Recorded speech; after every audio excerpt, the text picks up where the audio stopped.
How's everybody doing? I'm Thomas and I back. This is 365 Days Toward Racial Change, day 231 on tap. Pleasure to spend some time with you. Thanks for putting down your device and whatnot. No, I know you got your cell phone right there with you. It's okay. That's the spirit of the age. I was taught actually a couple years ago that, you know, fiddling around, having something in your hands actually helps learning.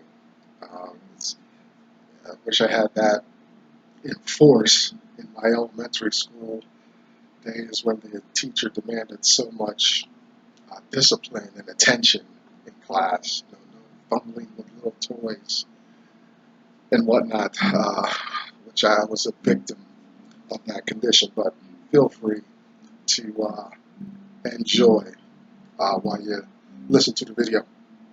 We're here talking about Black issues in America, getting along, making lives better for the majority of Black folks, how to make that a consistent paradigm for Black people in America. So race, politics, history, economics, big issue, things like that. Today we're going to talk about power. And really it's almost synonymous with economic success and power, success and betterment. But maybe there'll be some subtle shades of differences we'll find. We're going to be coming out of Dr. Anderson's work, Black Labor and White Wealth, today, page 36, if you have the text.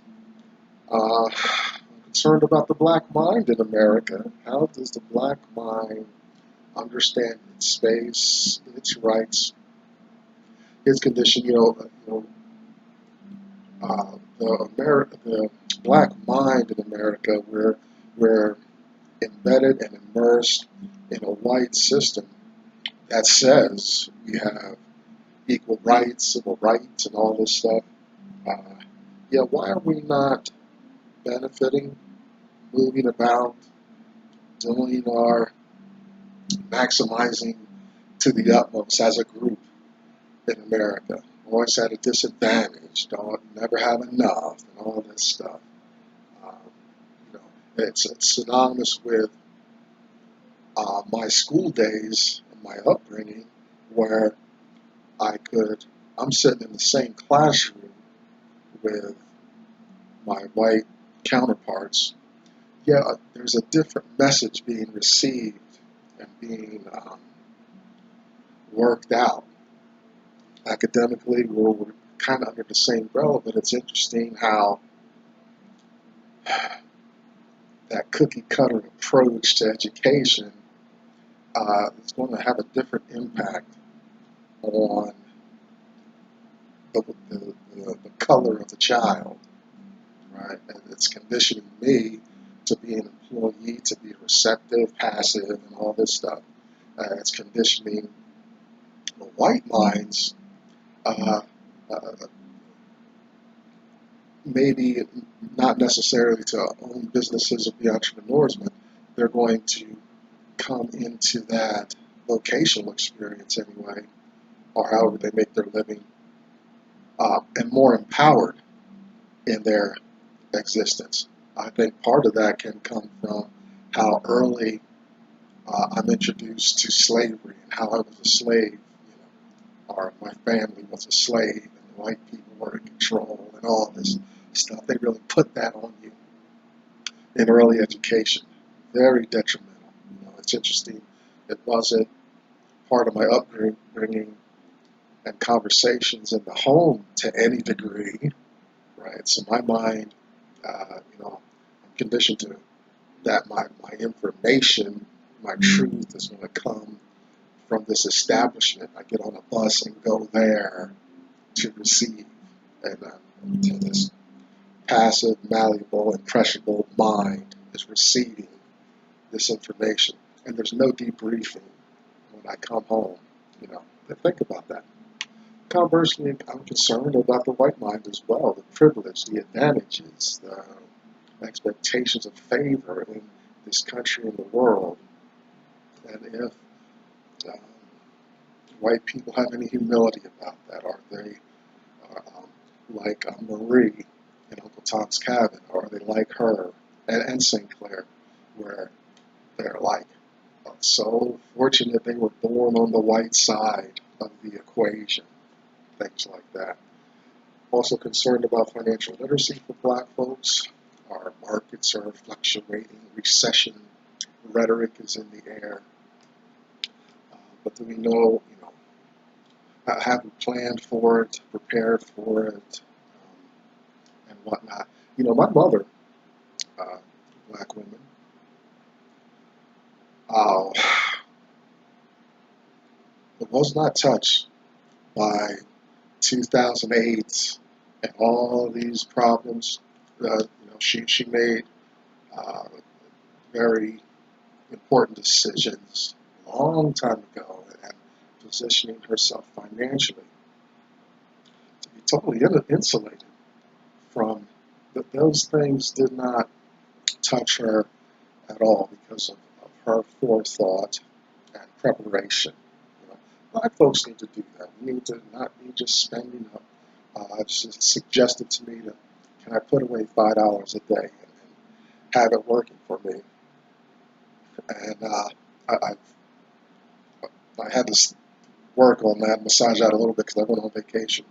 But I'm going to get back to the discipline very soon, because it was very positive. $5 a day. If you're working, then make it happen.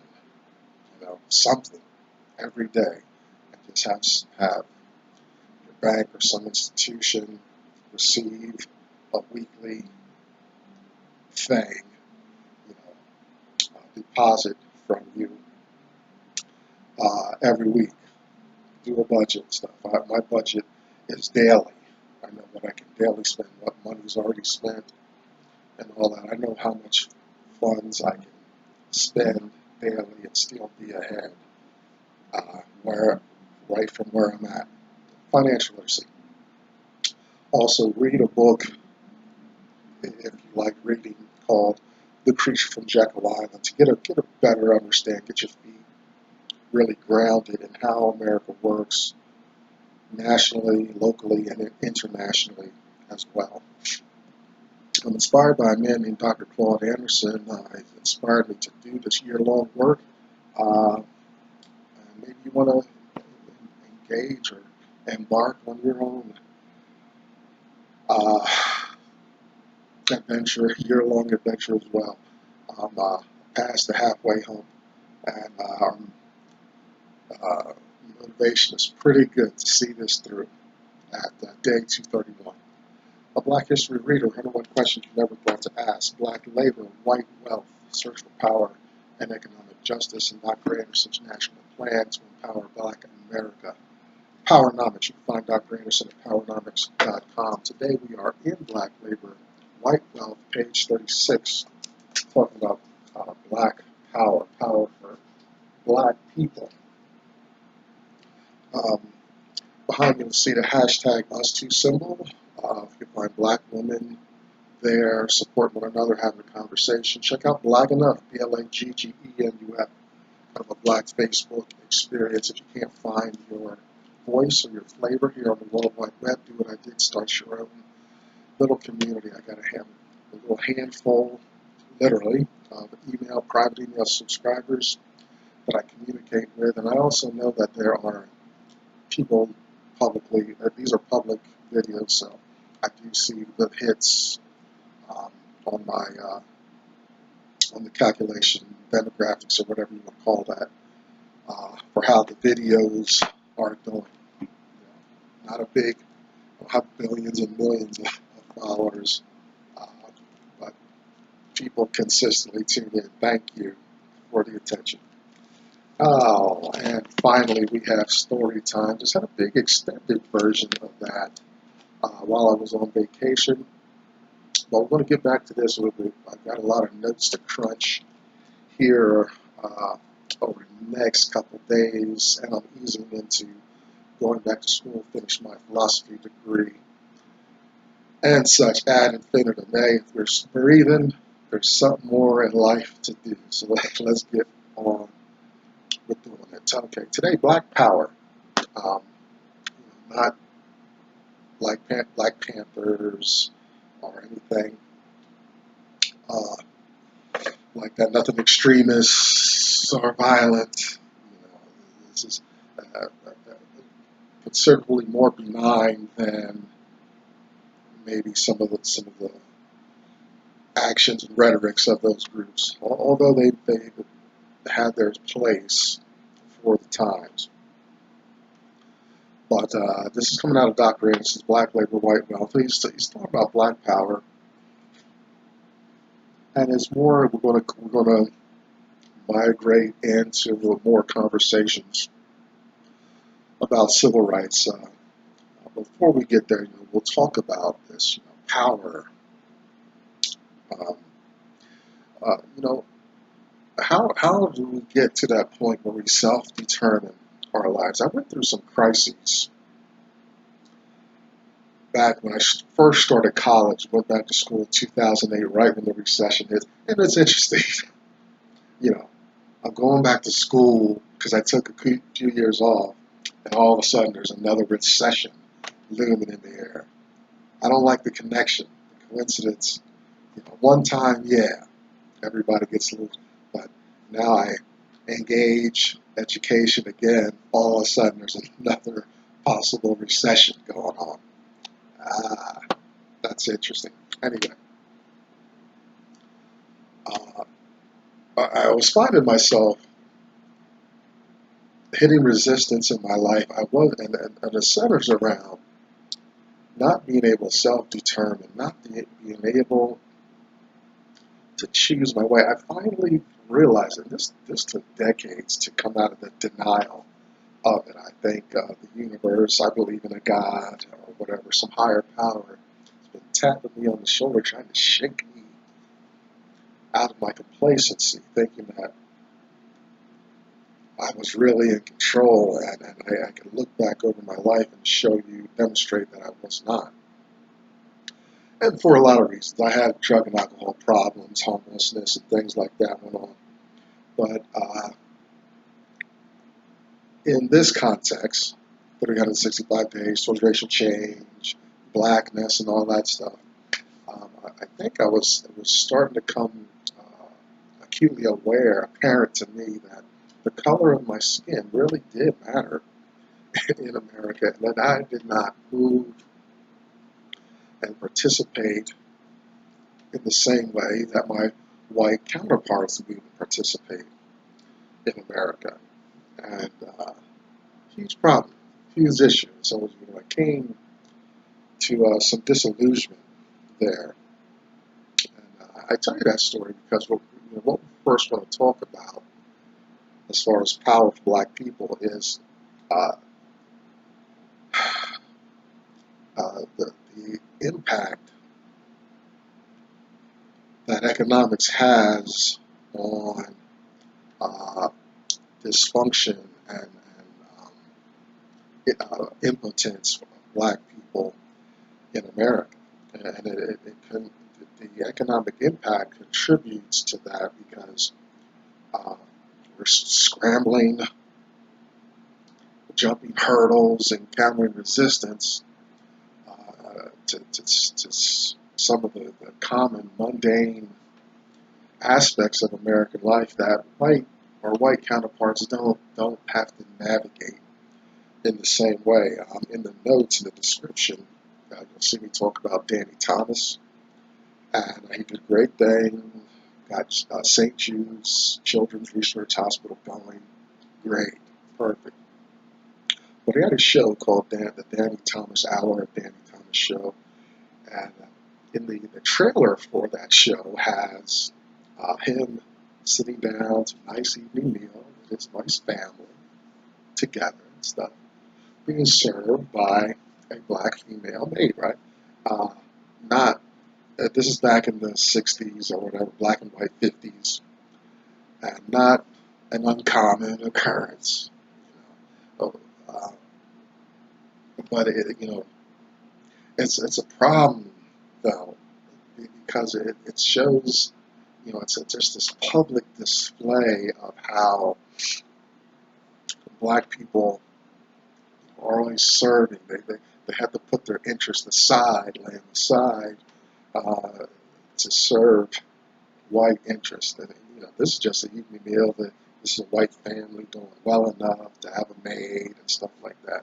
But then you think about the detriment to the black community. Uh, she's got to travel, and she's got those stresses on her life. And then there's how do you nurture your children, or whatever her interests and family are at the time while she's out in the evening serving the white folks, coming home. Uh, what happens to the children? Well, let's look at our inner cities, think about our children, and while we may be doing better today, I haven't been in the black inner city community. I spent a long time in a big city and see, experience and participated in the dysfunction that can occur in the black inner city. So what are we doing with these children learning things on the street? I was having a drug binge one time, and I was held up at gunpoint by these two black teenagers wielding some pretty serious firepower. Right. So that's the education that we're going to get on the street, whether it's drug addiction, alcoholism, gun violence, incarceration. There's some things waiting for the black mind that's not being steered and conditioned in healthy ways towards healthy endeavors. That comes, because the caregivers are scrambling to secure something in the world, that the sacrifice is the children. So that's one big aspect. It's a problem. It's that continued plantation mentality from slavery times that just keeps perpetuating itself generation after generation. It's the dehumanization of black folks still happening in America. So that's the kind of the top of the point of the purpose of today's post. And we always have to refrain. We've got to mention that other groups don't share black concerns. We're not people of color. We're black people. We're not immigrants. We're born, raised. We were kidnapped, held hostage in this nation. We are citizens of America. We don't. Our issues are unique and quite different from any other group that claims to be aggrieved in America. So we're not going to. I'm not going to let up off that point. That's a very real aspect, and black people need exclusive attention, and it needs to remain exclusive, so that black people can become competitive in America.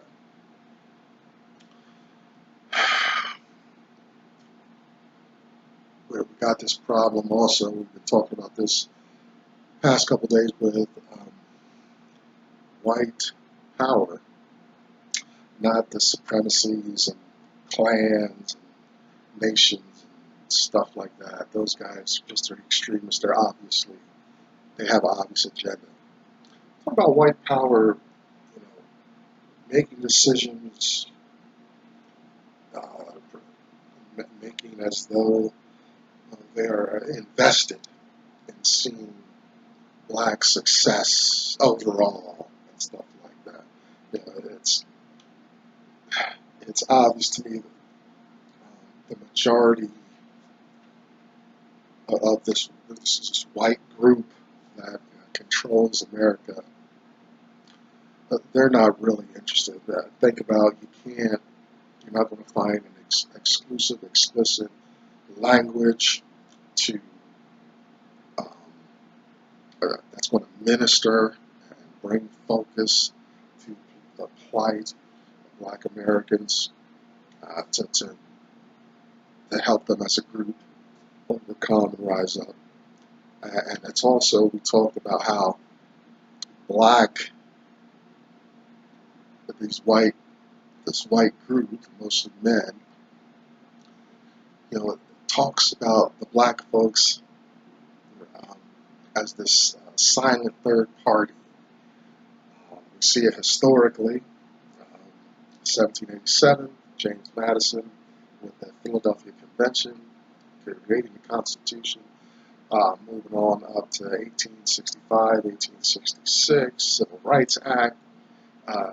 These proceedings had no Black representation whatsoever. But the white establishment is making all these decisions around Black folks and then presented it to the world as though they've done so well and progressed so far.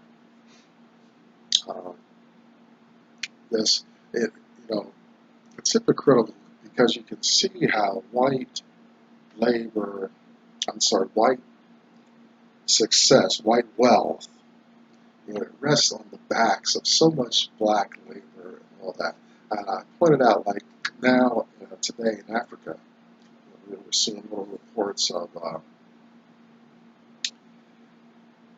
Putin, Russia having created a private army in Africa. And Africa is it's too bad Black people didn't initially take control and keep control of that land.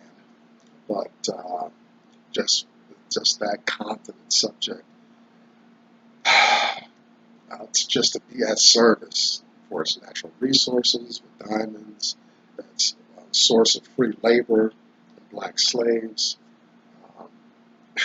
It's just sad, and the white groups come in, colonize, take over, excise the resources from the land, and then when it's when everything's exhausted, then you can have a Black president in South Africa, and then you see all this, a lot of progressive Black change in Africa, but it's after the resources are taken, and then I'm sure that there's a lingering white control in place, the same way in America. I see a lot of parallels there. We're going to need, Blacks are going to need an exclusive group, as just talked about, focused, gets airtime, is on the news for good things and whatnot. We need to remedy historical and systemic problems relating to the enforced impotence of Black people in the land. We need to be respected, not feared. I'm better with it now, but I'm still very much irritated when I'm on public transportation that the attitude is just there. It's thick. You can cut it with a knife type thing. It's very obvious that the large Black man is a problem in the space. When white people get on the train, there's not the level of concern is not as much as when the Black man gets on. All of a sudden, parents are looking for their children. They're drawing their belongings closer to themselves. They're checking to make sure, my goodness, that really gets me. But that's the issue. right? There's something wrong in America. Everybody has a group, has a part in crime. You know, but when it comes to black people, it's um, so ingrained in the land that it's just not a favorable expectation for black folks.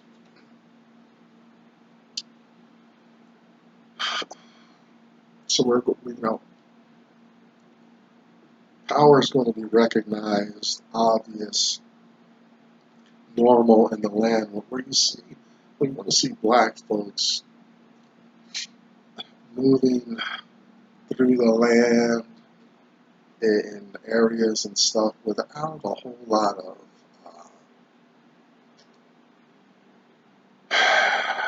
overt resistance. You'll see black people moving freely. We won't need subsidized housing and all these programs and whatnot applied to black people just so we can participate and, uh, and not become criminals to survive in the land. You know, uh, it's just sad to see so many programs, devices, and stuff going on in America uh, that they're saying that they're on behalf of black folks. Well, let's fix um, the problems that exist that make this. Um, let's make this environment and atmosphere one where black people are not stigmatized, where black people are moving freely and better in America. Where is that at? Where's our exercise of financial freedom? But why is going to the mountains, going to the shore, flying overseas, going on vacation? It's in the purview of the white majority. Why aren't black people consistently participating in that? We have yearly events, and occasionally I went on vacation. It was 5 years to get that together. My goodness, let's make that the norm. Let me finish up with this. 6 more points. We're going to get back to civil rights. I've talked about this in the past 4 days, so you can review some of those notes and videos about civil rights. But in this portion, he talks about some specific failures of civil rights, today's civil rights. Civil Rights Act was to get started putting on the books, but you can see it's taken a long time to implement that. Said the 60s helped us out a lot, brought more attention, more maybe hope. We got to grab the white establishment by the collar and compel them to follow through on their word. But it's still a failure. Point number 1, it didn't improve substandard housing for black folks. Like I said, we got to wait for uh, lotteries and all kinds of programs and stuff to live well and peaceably in the land. Didn't lower the unemployment rate for black people. We didn't become more competitive. We did water down overt racism. I get denied promotion and employment based on my skin color. I just can't prove it. Then transform dysfunctional schools. We instead bust, which we should have improved black schools, black neighborhoods. Didn't remove massive poverty. Didn't reduce high crime, and finally didn't eliminate social rejection by whites, Asians, and Hispanics and other ethnic groups in America. Civil rights. It's civil rights for everyone but black folks, but the civil rights was black folks is the reason there's a civil rights concern in America in the first place. Okay? And the reason, when you look at conversations about that were required to create America's Constitution and other documents, it's around black folks. Yet black folks don't get, they're not the recipients of the advantages that these documents are supposed to produce. Black power, power for black people, where's it at? I'd like to see more of it in the form of economic first and social movement in the land. See what happens in the near future. I'm Thomas Nyback. I won't hold you hostage as day 231 out the way, 365 days towards racial change. Come back and see us tomorrow. Bye-bye.